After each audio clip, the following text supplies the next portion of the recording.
पंखों की रिपेयरिंग करते समय दोस्तों हमारे सामने एक बहुत बड़ी चुनौती आकर खड़ी होती है जब हमारा पंखा बॉडी के अंदर फंस जाता है। वो बैरिंग ना तो बैरिंग छोड़ता है और ना ही तो बैरिंग बॉडी को छोड़ता है। मतलब कोई भी तरह से किसी भी तरह से निकल जाए तो हम इसकी रिपेयरिंग कर लें, इसकी वाइंडिंग कर लें। और बैरिंग निकालने के लिए हम तभी सोचेंगे ना जब हम इसको यहाँ से निकल पाएगा, चेंज तो तभी होगा। तो अगर इस तरह से फंस जाए तो उसको कैसे निकालना चाहिए, कैसे नहीं निकालना चाहिए, कौन सा वो तरीका है। क्योंकि दोस्तों ये बात जानना बहुत जरूरी है कि कई लोग होते हैं कि इस साइड में यहाँ पे मारते हैं, कई लोग होते हैं मतलब इसके पीछे सुराख कर लेते हैं। ठीक है, तो क्या ये सब सुराख करना ये सब जायज है और कौन सा वो आसान सा तरीका है जिसकी वजह से हम इसको बड़े प्यार से निकाल सकते हैं, इसमें कोई परेशानी नहीं होगी, कोई दिक्कत नहीं होती है। तो कौन सा वो तरीका है, आज इस तरीके के बारे में बात करेंगे। चाहे वो आपका कवर ऊपर में हो, यानी कि यहाँ पे फंसा हुआ हो, ऊपर वाला कवर फंसा है, चाहे नीचे वाला कवर फंसा हुआ है, कैसे उसको निकाल सकते हैं आज की वीडियो में यही जानने वाले। तो वीडियो को बिना स्किप किए आप लोग देखिएगा।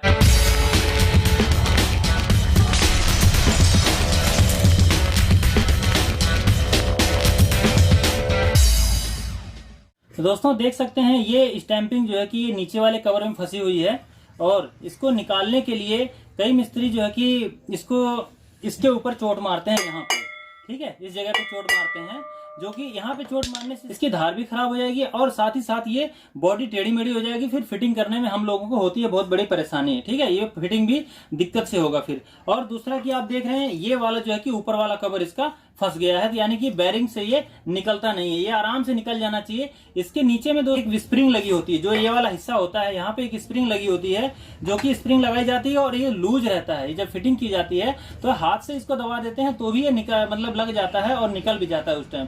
लेकिन अभी क्या स्थिति हुई है, क्योंकि कई दिनों तक ये जब चलता है, पंखा गर्म होता है, तो इसकी जो ग्रीस वगैरह होती है वो जल जाती है, वो खत्म हो जाती है, जिसकी वजह से इसकी जो बैरिंग है और सापट के साथ में इस बॉडी की जो सीट है उसके साथ में सारा ये एकदम से ये चिपक जाता है। चिपकने की वजह से इसको जब हम निकालते हैं, चोट मारते हैं, जोर लगाते हैं, तो ये निकलता नहीं है। तो ये कैसे निकलेगा, कई लोग होते हैं दोस्तों कि यहाँ से सुराग मार लेते हैं, उसके बाद फिर ऐसे पकड़ करके इसके ऊपर ठोक देते हैं, तब जाकर इस स्टैंपिंग को निकालते हैं। लेकिन दोस्तों अगर यहाँ पे हम सुराग कर देते हैं तो हमारी ये बॉडी जो है कि खराब हो जाएगी। यहाँ पे जब ग्रीस हम लोग डालेंगे, इसके अंदर दूसरी नई बैरिंग डालेंगे, ग्रीस डालेंगे, तो वो ग्रीस यहाँ से टपक सकती है, तो बॉडी एकदम उसका सत्यानाश हो जाएगा। ऐसा बिल्कुल भी नहीं करना आप। ठीक है, लेकिन आज मैं आपको वो तरीका बताऊंगा कि इसको भी आप निकाल पाएंगे। और ये कवर ये एल्युमिनियम का होता है, नीचे वाला जो कवर होता है दोस्तों वो तो लोहे का आता है आजकल जो आता है पंखों में, लेकिन ऊपर वाला जो कवर है ये एल्युमिनियम का होता है। नीचे वाला भी कई बार एल्युमिनियम का आ जाता है, जो बढ़िया कंपनी के जो पंखे हैं उनके अंदर नीचे वाला भी एल्युमिनियम का आ जाता है। लेकिन ज्यादातर आजकल जो 800-1000 रुपए के आसपास जो पंखे आ रहे हैं, या वो सूर्या वगैरह की भी हो, किसी भी कंपनी के हो, उन पंखों के अंदर ऊपर वाले में एल्युमिनियम की बॉडी होती ही होती है। नीचे वाला लोहे का हो सकता है लेकिन ऊपर वाली एल्युमिनियम की होती है। तो एल्युमिनियम वाली जो बॉडी होती है दोस्तों ये बहुत ही ज्यादा नाजुक होती है। इतनी नाजुक होती है दोस्तों ये कि अगर इसके ऊपर हम यहाँ पे चोट मार देंगे तो ये इसका कवर यहाँ से ये टूट जाता है। अक्सर अगर कोई मिस्त्री भाई मेरी वीडियो को देख रहा है उसको पता होगा कि यहाँ से हमारी ये बॉडी जो है कि अक्सर टूट जाती है बैरिंग के पास से। फिर इसके लिए हमें नया कवर ला करके लगाना पड़ता है, जो कि पड़ जाता है कम से कम महंगा पड़ जाता है। हमने लिया वाइंडिंग के लिए, वाइंडिंग का खर्चा तो कस्टमर को पड़ता है, साथ में इसकी बॉडी का भी खर्चा पड़ जाता है, जो कि बहुत महंगा हो जाता है। ठीक है, तो इसको हम किस तरह से, चाहे कितना चिपका हुआ क्यों ना है, इसमें किस तरह से हम निकालें कि जो कि आराम से निकल जाए। तो चलिए मैं आपको बताता हूं। देखिए पहली बात तो यह है कि अगर आपके पास कोई स्प्रे या कोई ऑयल वगैरह इस्तेमाल करना चाहते हैं तो कर सकते हैं, कोई दिक्कत नहीं है। लेकिन मैं समझता हूं कि उससे कोई ज्यादा खास फर्क पड़ता नहीं है तेल वोल डालने से, कि तेल डाल देंगे तो बैरिंग हमारी लूज हो जाएगी। मेरी तो आज तक लूज हुई नहीं है, आप फिर भी डालना चाहें तो डाल सकते हैं। चलिए मैं आपको बताता हूं। देखिए अगर इस तरह से आपकी बॉडी कभी फंस जाए, ठीक है, इस तरह से अगर कभी फंस जाए कि भाई निकल नहीं रही है, ठीक है, निकल नहीं रही है, तो आपको क्या करना है, आपको रख लेना है इसको नीचे। ठीक है, इस तरह से आपको नीचे रखना है। और आप ये देख रहे हैं इसके अंदर सुराग लगा हुआ है, ये सुराग है, इसके बिल्कुल सीध में आपको एक कोई सापट ले लेना है, कोई कुछ भी ले लेना है, जैसे सरिया टाइप के, जैसे कि देख सकते हैं मैंने ये ले रखा है। ठीक है, ये गोटी है और गोटी को मैंने ले रखा है और इसके पीछे ये सरिया के मैंने वेल्डिंग करवाया था, तो जो कि इसके अंदर आराम से जा रहा है, ऐसा ही आपको ले लेना है। अब मैं आपको बताऊं, देखिए ये दोनों कवर एक जैसे ही हैं। ठीक है, ये दोनों कवर एक ही जैसे हैं। तो अभी क्या करना है आपको, इस सुराग के बीच में जहां पर ये है, ये देखो अभी इसमें तो दिखाई नहीं दे सकता, लेकिन इसलिए मैं इसमें आपको दिखा रहा हूँ।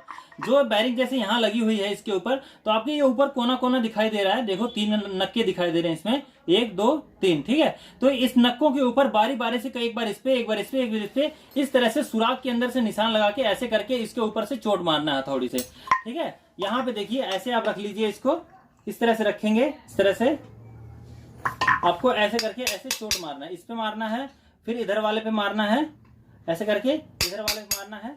तो इस तरह से आपका ये निकल जाएगा। देखिए 2 बार में ही ये निकल गया, ठीक है, बहुत आराम से निकल गया। हल्का मारा हमने जब ही, वैसे हम इसको ठोकते रहते, कितना ही ठोकते रहते, लेकिन ये निकलता नहीं। अभी भी इसकी बैरिंग जो है ये साइडों में, मतलब इसकी बॉडी के कवर के साथ में चिपकी हुई है फिर भी, ठीक है। तो इस तरह से आप इसको निकाल सकते हैं, आपका ये कवर नहीं टूटेगा। और अब रहेगी बात कि नीचे वाले को निकालना है हमें, ठीक है। अब नीचे वाले को जब निकालना है तो नीचे वाले को आप कैसे, मतलब ऐसे नीचे तो रख नहीं सकते हैं, इसके लिए आपको एक बंदे की जरूरत पड़ेगी। मेरे पास कोई बंदा नहीं है, तो मैंने इसके अंदर एक जुगाड़ बना रखा है। देखिए मैं क्या करता हूँ, यहाँ पे ऐसे पेचकस लगाया और यहाँ पे मैंने इसको ऐसे लगा दिया, ठीक है। और अब मैं इसके जो नीचे जो बैरिंग का हिस्सा है, जो नीचे में जो लोहे का होता है, जो कवर लोहे का होता है, उसके ऊपर ये नक्का नहीं होता है, इस तरह का नक्का नहीं होता है, उसके अंदर ऐसी सीट होती है, ठीक है। तो हमें इसके किनारे वाले पे यहाँ पे मारना है तीनों तरफ, ठीक है। बारी बारी से इसके किनारे पे हमारा ये इस तरह से निशान लगाएंगे तो हमारा इसके ऊपर जाए और यहाँ पे चोट लगे और बैरिंग फिर निकलेगी। चलिए इसको मारते हैं और निकालने की कोशिश करते हैं। आप चाहे तो किसी को पकड़वा सकते हैं, मेरे पास पकड़ने वाला नहीं है, इसलिए मैं अकेले ही कर रहा हूँ इसको। चलिए ऐसे मारते हैं, ऐसे मारेंगे, फिर इसको घुमा लेंगे इधर से ऐसे, फिर दूसरे साइड से,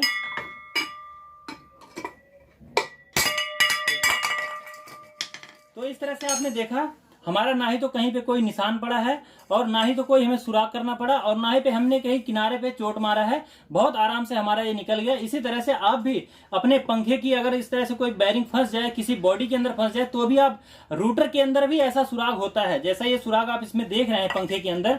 कभी किसी ने आज तक गौर नहीं किया, ठीक है, कि आखिर ये सुराग क्यों होते हैं। ये सुराग इसीलिए होते हैं कि इसके अंदर आप बैरिंग अगर कभी आपके फंस जाए तो आप बैरिंग को भी इसके ऊपर तिरछा करके, आप यहाँ से तिरछा करके इसको आप इस तरह से देखिए, अगर बैरिंग भी आपकी नहीं निकलती तो यहाँ से भी आप तिरछा करके कोई इससे पतला रॉड लेकर के आप यहाँ पे लग गए, ऐसे इसके ऊपर फंस जाएगा। देखिए ऐसे फंस जाएगा, जब थोड़ा सा छोटा ले लेंगे तो आप इसको इस तरह से मतलब लगा करके भी आप बैरिंग को भी निकाल सकते हैं। और बॉडी को निकालने के लिए ही ये सुराग दिए जाते हैं इतने सारे। और किसी पंखे के अंदर अगर इतने सुराग नहीं भी होंगे जितना इसके अंदर है किसी स्टैंपिंग में, तो उसके अंदर कम से कम 1 या 2 तो जरूर होगा। आप ध्यान से देखेंगे तो 1 या जरूर आपको मिलेगा ही मिलेगा। हाँ, जिसके अंदर बुश होगा, ठीक है, जो बुश वाला पंखा होगा उसके अंदर ये सुराग आपको नहीं मिलेंगे, क्योंकि बुश के अंदर से फंसने का कोई चांस ही नहीं होता, बहुत लूज रहता है वो, और वो मोबिल ऑयल पे चलता है, सीधे सीधे लग जाता है और सीधे निकल जाता है वो। तो दोस्तों इन तरीकों का इस्तेमाल करके आप पंखे की बॉडी को स्टैंपिंग से अलग कर सकते हैं, जिससे कि आपके बॉडी के ऊपर कोई भी इफेक्ट नहीं पड़ेगा, कोई डिफेक्ट नहीं पड़ेगा, जो कि बढ़िया से निकल जाएगा और कोई परेशानी नहीं होगी, ना टूटेगा ना फूटेगा। तो दोस्तों देखा आपने किस तरह से आखिर हमने अपने पंखे के अंदर जो हमारा कवर फंसा हुआ था उसको हमने कैसे निकाला, कितनी आसानी से निकल गया, दोनों के दोनों, ज्यादा हमें मेहनत नहीं करनी पड़ी। अगर हम इसी मेहनत को हम किनारे किनारे मारते तो लंबाई दूरी ज्यादा होने की वजह से जो एल्युमिनियम का कवर होता वो तो टूट जाता और जो लोहे का है वो टेढ़ा मेढ़ा हो जाता, वो फिटिंग होने में नहीं बनता। तो दोस्तों इस तरह से आप भी अपने पंखे की बैरिंग को जब चेंज करते हैं तो बैरिंग जब निकालते हैं, अगर इस तरह से आप निकालेंगे तो आपके बैरिंग का, आपकी स्टैंपिंग का वाइंडिंग भी खराब नहीं होगा और उसका जो पेपर थोड़ा बहुत गर्म होगा वो भी वो खराब नहीं होगा। आप अपना आसानी से बैरिंग चेंज कर सकते हैं। दोस्तों आज की वीडियो के लिए बस इतना ही, मिलते हैं आपसे आने वाली सभी वीडियो के अंदर एक नई जानकारी के साथ। तब तक के लिए नमस्कार। हमारे चैनल को जरूर सब्सक्राइब कर लेना, वीडियो को लाइक भी कर देना।